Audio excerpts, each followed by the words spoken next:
Ano may tequila? Ano tequila? Ano may tequila? Oh my, oh my, oh my. Hello guys, hindi na papasok.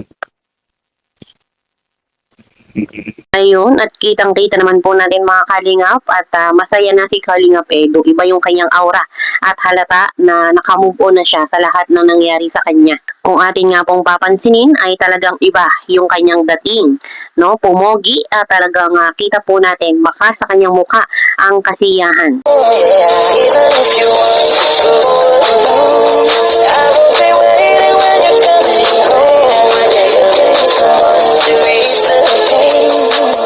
Ayun, talaga naman, pogi, blooming. Swerte ang magiging jowa. Sino kaya ang maswerteng babae na magiging kapartner ni Kalingap Edu?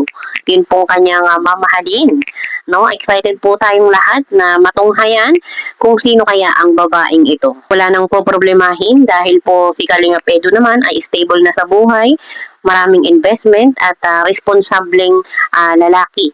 Kung siya ay magkakaroon ng anak, ay responsableng ama at responsableng asawa. Sabi nga po niya dati ay ready po siyang magmahal. Basta daw po yung babae ay maiintindihan yung kanyang ginagawang pag-charity. Kaya sino kaya ang babaeng ito? No? At alam naman po natin, si Kalingap Edu tumatanda. Siguro po mga 1 year or 2 years, siguro naman ay meron ng ipapakilala si Kalingap Edu sa lahat ng tao, no? Na ito yung kanyang mapapangasawa, yung kanyang papakasalan, yung mga kasama niya sa hirap at ginhawa. At bukod nga po dito mga Kalingap, ay kita naman po natin yung ginagawa niyang pag-charity araw-araw. Kahit nga po gabi, ay ginagawa na niyang araw, makatulong lang sa kapwa. Ganyan na ganyan ang ating Kalingap Edu. Talagang nasa puso niya ang pagtulong. Kaya patuloy po nating suportahan si Kalingap Edu sa kanyang ginagawang pag-charity. At yun nga po mga Kalingap, kahapon ay sinelebrate yung first anniversary ng Velvet at talagang kapansin-pansin yung dating ni Kalingap Edu.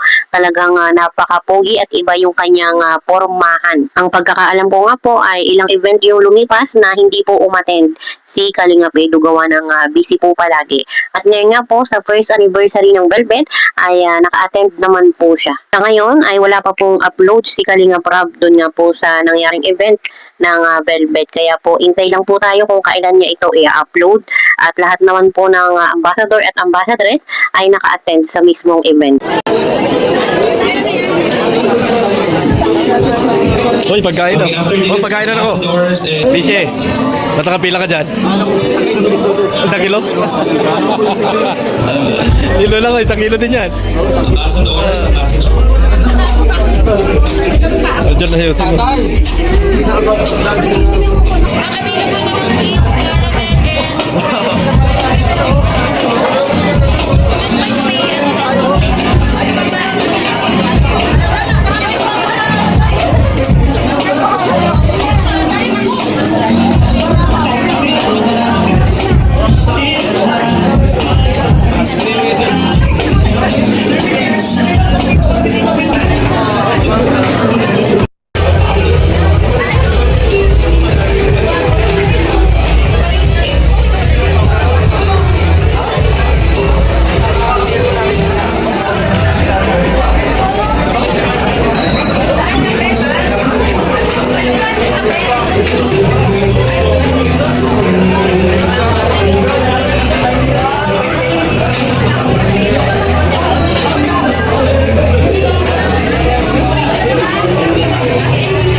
We'll be having our raffle draw. So again, don't forget to register.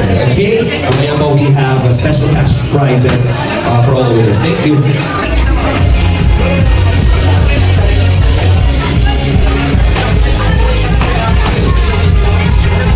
Grabe, nauna na agad kayong kumain. Bato.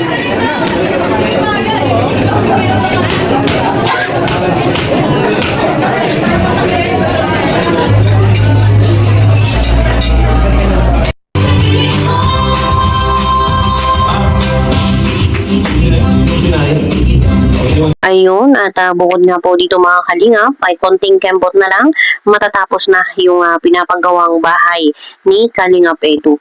Kubo ay naging bahay na, naging mansion na.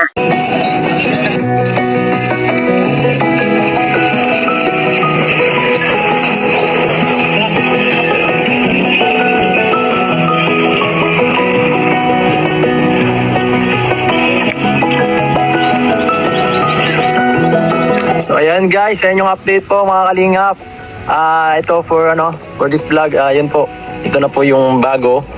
Yung meron na po tayong CR. May CR na, tapos yung naman, kusina nagawa na rin. Lalagyan na lang yun dyan ng kung ano-ano dyan. Tapos siguro po sabi sa akin, sunod naman lalagyan na yung bubong this week. So baka next week meron na yung bubong. Sunod na yan yung mga flooring na. Malapit-lapit na po yan. Kunting na siguro, masilyahin na lang yan. Tapos pintura.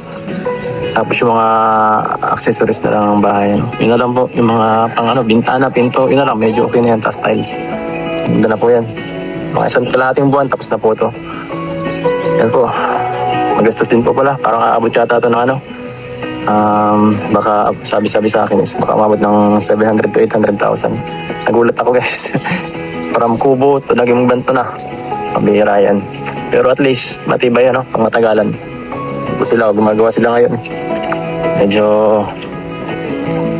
ngayon sila. At ako ngayon gagawin ng ano yan gagawin niyo pa? Pang ano yan? Ay lalagyan na pwede na inano nyo na. Inuna nyo na yung bakod na agad. Bakod na agad, guys. Gulat ako Ay, sa bagay. Baka sa yung bakod doon, bulok. Sa kabila. Sa harap lang naman, ang bakod sa tagiliran wala. Pasok pa din. Pasok pa rin ang maikot lang yung magnanakaw niyan. Sa kabila naman mapunta. Huwag lang kayo maglagay ng mga importanteng gamit. Delikado pala dito.